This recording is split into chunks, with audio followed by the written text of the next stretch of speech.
안녕하세요, 닥터스타입니다. 드디어 여름이 왔음을 실감하는 요즘입니다. 낮에는 뜨거운 햇살이 쏟아지고 밤에는 열대야로 잠 못 이루는 분들도 많으실 텐데요.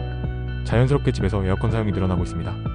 그런데 에어컨 사용에 대해 우리 아이들의 건강과 관련해서 걱정하시는 부모님들이 참 많습니다. 특히 우리 아이가 에어컨 때문에 감기에 걸렸어요 라고 말씀하시는 분들이 많은데요.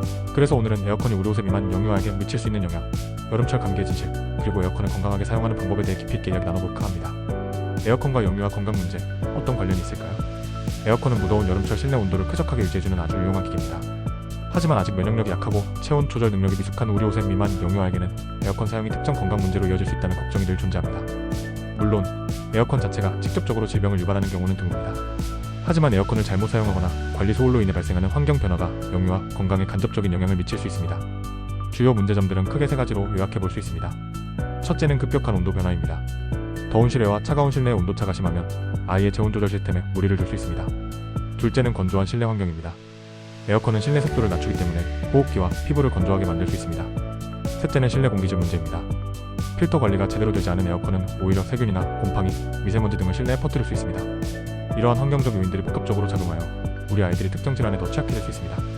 우리 아이가 에어컨 사용으로 인해 불편해한다면? 에어컨 사용과 관련하여 우리 아이가 불편함을 느낄 때 나타날 수 있는 구체적인 증상들을 자세히 살펴보겠습니다. 부모님들이 이런 징후들을 미리 알아차리시면 빠르게 대처하는 데 도움이 될 것입니다. 호흡기 증상으로 콧물, 코막힘, 재채기, 에어컨 바람으로 인해 코 점막이 건조해지거나 온도 변화에 민감하게 반응하여 나타날 수 있습니다. 알레르기 비염 증상과 유사하게 보이기도 합니다. 목이 건조해지면서 지속적인 마른 기침을 할 수 있습니다. 특히 밤에 심해지는 경향을 보일 수 있습니다. 목 통증, 목 칼칼함 증상이 나타나고 있는 건조한 공기가 목을 자극하여 아이가 목이 아프다고 표현하거나 불편해할 수 있습니다. 호흡 곤란 심한 경우에 드물지만 천식 등 기저호흡기 질환이 있는 아이의 경우 차가운 공기나 건조한 환경이 기관지 수축을 유발하여 호흡 곤란을 겪을 수도 있습니다. 숨을 쉴 때 색색거리는 소리처럼 명가 들릴 수도 있습니다. 피부 증상으로 피부 건조 및 가려움이 유발됩니다. 에어컨은 실내 습도를 낮추기 때문에 아이의 연약한 피부가 건조해지고 각질이 일어나거나 가려움을 호소할 수 있습니다. 아토피 피부염이 있는 아이는 증상이 악화될 수 있습니다. 피부 발진도 드물지만 너무 차가운 바람에 직접 노출될 경우 혈액순환이 저하되어 부분적인 발진이 나타날 수도 있습니다. 전신 증상으로는 두통, 어지럼 등이 발생할 수 있습니다. 실내외 온도차가 너무 크거나 에어컨 바람을 직접 맞으면 아이가 두통을 호소하거나 어지러워할 수 있습니다. 어른의 냉방병과 유사한 증상입니다. 피로감, 무기력도 또한 나타납니다. 에어컨 사용으로 인해 실내 환경이 너무 쾌적해지면 오히려 활동량이 줄어들고 쉽게 피로감을 느끼거나 무기력해질 수 있습니다. 체온 저하, 오한 증상에도 주의해야 합니다. 에어컨 온도를 너무 낮게 설정하거나 아이가 얇은 옷을 입고 있을 경우 체온이 지나치게 떨어져 몸이 차가워지고 오한을 느낄 수도 있습니다. 눈 증상으로는 눈 건조, 충혈이 발생하는데 건조한 공기가 눈을 자극하여 아이가 눈을 자주 비비거나 눈이 충혈될 수 있습니다. 이러한 증상들은 에어컨 사용과 직접적으로 연결되지 않을 수도 있지만 에어컨 사용 환경을 점검해 볼 필요가 있다는 신호일 수 있습니다. 특히 아이가 평소와 다르게 보채거나 불편해한다면 위의 증상들을 눈여겨보세요. 아이의 건강 문제 어떻게 진단할까요? 대부분의 경우 에어컨 사용과 관련된 문제들은 특정한 질병이라기보다는 환경 변화에 대한 신체 반응으로 나타납니다. 따라서 에어컨병이라는 별도의 진단명은 없습니다. 하지만 에어컨 사용으로 인해 기존 질환이 악화되거나 다른 질환의 증상과 혼동될 수 있으므로 아이가 불편해한다면 소아청소년과 전문의의 진료를 받는 것이 중요합니다. 의사는 아이의 증상 발생 시기, 지속기간, 동반 증상, 그리고 집안의 에어컨 사용 환경 온도, 습도, 사용시간, 필터 청소 여부 등에 대해 자세히 물어볼 것입니다. 아이의 목, 코, 귀, 폐 등을 진찰하여 감염 여부나 알레르기 반응 등을 확인합니다. 폐음 청진을 통해 기관지 수축 여부 등을 파악합니다. 필요시에 추가 검사를 합니다. 혈액 검사로 염증 수치를 확인하여 세균 감염 여부를 판단하거나 알레르기 항체 검사를 통해 알레르기 질환의 유무를 확인할 수 있습니다. 흉부 X-ray 검사로 기침이 심하거나 폐렴이 의심되는 경우 폐 상태를 확인하기 위해 촬영할 수 있습니다. 만약 에어컨 사용 후 특정 증상이 반복적으로 나타나고 알레르기 질환이 의심된다면 피부 반응 검사나 혈액 검사를 통해 특정 알레르겐에 대한 과민 반응 여부를 확인할 수 있습니다. 에어컨 필터에 서식하는 곰팡이 등의 알레르기 반응을 유발할 수 있기 때문입니다. 진단은 단순히 에어컨 사용 유무에 초점을 맞추기보다는 아이의 증상을 유발하는 실제 원인을 파악하는 데 중점을 둡니다. 에어컨은 하나의 유발 요인일 뿐 근본적인 원인은 다른 곳에 있을 수 있기 때문입니다. 에어컨 관련 문제 어떻게 해결할까요? 에어컨 사용으로 인한 건강 문제는 대부분 약물 치료보다는 환경 개선과 대증적인 치료로 호전될 수 있습니다. 환경 개선이 최우선이 되어야 합니다. 적정 실내 온도 유지가 가장 중요합니다. 실내 온도를 2426 정도로 유지하고 실외와의 온도차는 5 이상 나지 않도록 조절합니다. 적정 실내 습도 유지도 또한 중요하며 가습기를 사용하여 50에서 60%의 습도를 유지해줍니다. 가습기가 없다면 젖은 수건을 널어두는 것도 도움이 됩니다. 직접적인 바람 노출 피하기는 필수입니다. 에어컨 바람이 아이에게 직접 닿지 않도록 송풍 방향을 조절하거나 에어컨 바로 아래에 아이를 두지 않습니다. 그리고 환기를 해야 합니다. 에어컨을 사용하는 중에도 2에서 3시간에 한 번씩 10에서 15분 정도 창문을 열어 환기를 시켜줍니다. 실내 공기를 신선하게 유지하고 습도 조절에도 도움이 됩니다.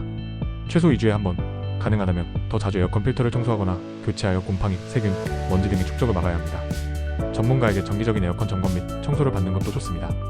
아이에게 따뜻한 물이나 보리차 등을 자주 마시게 하여 호흡기 점막과 전신 수분 균형을 유지합니다. 코막힘이나 콧물이 있을 경우 생리식 염수로 코를 세척해주면 점막의 건조함을 해소하고 분비물을 배출하는 데 도움이 됩니다. 보습제 사용을 통해 피부 건조가 심할 경우 보습제를 충분히 발라 피부 장벽을 보호합니다. 실내 온도가 다소 낮게 느껴진다면 아이에게 얇은 긴팔이나 카디건을 입혀 체온을 유지하도록 합니다. 아이가 피로해 보인다면 충분한 휴식을 취하게 합니다. 약물 치료, 해열제, 콧물약, 기침약 등이 도움이 될 수 있습니다. 감기 증상과 유사하게 나타날 경우 증상을 완화하기 위한 약물을 복용할 수 있습니다. 하지만 이는 증상 완화 목적이며 근본적인 치료는 환경 개선입니다. 기관지 확장제, 스테로이드, 흡입제를 사용하여 천식 등 기저호흡기 질환이 있는 아이가 증상이 악화된 경우에는 전문의의 처방에 따라 기관지 확장제나 스테로이드, 흡입제 등을 사용할 수 있습니다. 항히스타민제로 알레르기 비염 증상이 심한 경우 사용될 수 있습니다. 무엇보다 중요한 것은 자가 진단 및 자가 치료보다는 아이의 증상이 지속되거나 악화될 경우 반드시 소아청소년과 전문의와 상담하여 적절한 진단과 치료를 받는 것입니다. 에어컨 건강하게 사용하는 꿀팁. 에어컨은 여름철 필수품이지만 올바른 사용과 관리가 우리 아이의 건강을 지키는 핵심입니다. 몇 가지 중요한 관리 및 예방 수칙을 알려드릴게요. 실내 적정 온도와 습도 유지. 실내 온도는 24에서 26도씨를 유지하는 것이 가장 좋습니다. 외부 기온과의 차이를 5도씨 이내로 유지하여 아이의 체온 조절 시스템에 무리가 가지 않도록 합니다. 실내 습도는 50에서 60%로 유지하는 것이 이상적입니다. 가습기를 사용하거나 젖은 빨래, 젖은 수건을 실내에 널어두는 것도 좋은 방법입니다. 직접적인 바람 노출 피하기. 아이에게 에어컨 바람이 직접 닿지 않도록 송풍 방향을 위쪽으로 하거나 에어컨 날개를 조절하여 바람이 벽을 타고 흐르도록 합니다. 아이가 에어컨 바로 아래에 있지 않도록 위치를 조정해주세요. 주기적인 환기. 에어컨 가동 중에도 2에서 3시간에 한 번씩 10에서 15분 정도 창문을 활짝 열어 환기를 시켜줍니다. 실내 공기를 신선하게 유지하고 냉기로 인한 습기 축적을 막는 데 도움이 됩니다. 새벽이나 아침 일찍 혹은 저녁 늦게 바깥 기온이 비교적 낮을 때 자연 환기를 충분히 시켜주는 것이 좋습니다. 에어컨 청결 관리. 필터 청소. 에어컨 필터는 최소 2주에 한 번 깨끗하게 청소하거나 교체해야 합니다. 필터에 쌓인 먼지, 곰팡이, 세균 등은 호흡기 질환을 유발하거나 악화시킬 수 있습니다. 내부 건조. 에어컨 사용 후에는 송풍 기능을 사용하여 내부를 충분히 건조시킨 후 끄는 것이 곰팡이 번식을 막는 데 효과적입니다.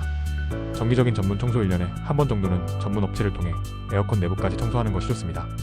충분한 수분 섭취. 에어컨 사용으로 실내가 건조해지기 쉬우므로 아이에게 따뜻한 물이나 보리차 등을 자주 마시게 하여 호흡기 점막과 몸 전체의 수분 균형을 유지하도록 합니다. 적절한 의복 착용. 실내 온도가 낮아지면 아이가 감기에 걸리지 않도록 얇은 긴팔 옷이나 카디건을 입혀 체온을 유지해줍니다. 특히 잠잘 때는 배앓이를 방지하기 위해 배를 덮어주는 것이 좋습니다. 외출 시 온도차 위에 넣은 외부에서 에어컨이 강하게 작동하는 실내로 들어갈 때 급격한 온도차에 노출되지 않도록 잠시 문 앞에서 적응하는 시간을 갖거나 얇은 겉옷을 준비하여 체온 변화에 대비하는 것이 좋습니다.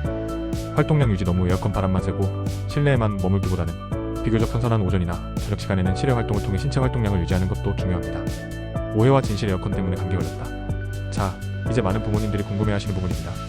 우리 아이가 에어컨 때문에 감기에 걸렸어요 라는 말, 과연 진실일까요? 결론부터 말씀드리면 에어컨 자체가 직접적으로 감기 바이러스를 만들거나 감기를 유발하지는 않습니다. 감기는 바이러스 감염으로 인해 발생하는 질환입니다. 여름 감기 역시 대부분 리노바이러스, 엔테로바이러스 등 다양한 바이러스에 의해 발생합니다. 하지만 부모님들이 그렇게 느끼시는 데에는 충분한 이유가 있습니다. 에어컨이 직접 감기를 유발하지 않더라도 간접적으로 감기 바이러스에 취약한 환경을 만들 수는 있습니다. 급격한 온도 변화. 더운 실외와 차가운 실내를 오갈 때 아이의 몸이 온도 변화에 적응하느라 에너지를 소모하게 됩니다. 이 과정에서 면역력이 일시적으로 저하될 수 있으며 이때 주변에 있던 감기 바이러스에 노출되면 감기에 걸릴 확률이 높아집니다. 건조한 환경. 에어컨은 실내 습도를 낮춥니다. 건조한 공기는 코와 목의 점막을 마르게 하여 바이러스 침투를 더 쉽게 만들고 감기 증상을 악화시킬 수 있습니다. 점막은 우리 몸의 1차 방어선 역할을 하기 때문에 건조해지면 방어 능력이 떨어지는 것이죠. 환기 부족. 에어컨을 켜놓으면 창문을 닫게 되어 실내 환기가 잘 안 될 수 있습니다. 사람이 많은 실내 공간에서 환기가 부족하면 공기 중에 바이러스 농도가 높아져 감염 위험이 증가할 수 있습니다. 특히 어린이집이나 키즈카페 등 다수의 아이들이 모이는 공간에서 에어컨을 사용할 때 더욱 주의해야 합니다. 냉방병. 에어컨으로 인한 냉방병은 감기와 증상이 유사하여 혼동하기 쉽습니다. 냉방병은 급격한 온도 변화와 찬 공기에 대한 신체의 부적응 반응으로 두통, 피로감, 소화불량, 콧물, 재채기 등의 증상이 나타납니다.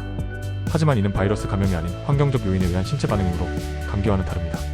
따라서 아이가 에어컨 사용 후 감기 증상을 보인다면 에어컨 때문에 직접 감기 바이러스에 감염되었다기보다는 에어컨 사용 환경이 아이의 면역력을 일시적으로 약화시키거나 바이러스 노출 기회를 높였을 가능성을 고려해야 합니다. 결국 중요한 것은 에어컨을 사용하더라도 아이의 면역력을 지키고 바이러스에 노출될 위험을 최소화하는 환경을 조성하는 것입니다. 언제 병원에 가야 할까? 대부분의 에어컨 관련 불편함은 환경 개선으로 호전되지만 다음과 같은 경우에는 지체 없이 소아청소년과 전문의의 진료를 받아야 합니다. 고열 38.5도씨 이상의 고열이 지속되거나 해열제로 잘 조절되지 않을 때, 숨쉬기 힘들어하거나 숨을 쉴 때 색색거리는 소리천면가 나거나 가슴이 심하게 오르내리는 등 호흡 곤란 증상을 보일 때 특히 역류하는 호흡기 증상 악화가 빠르게 진행될 수 있습니다.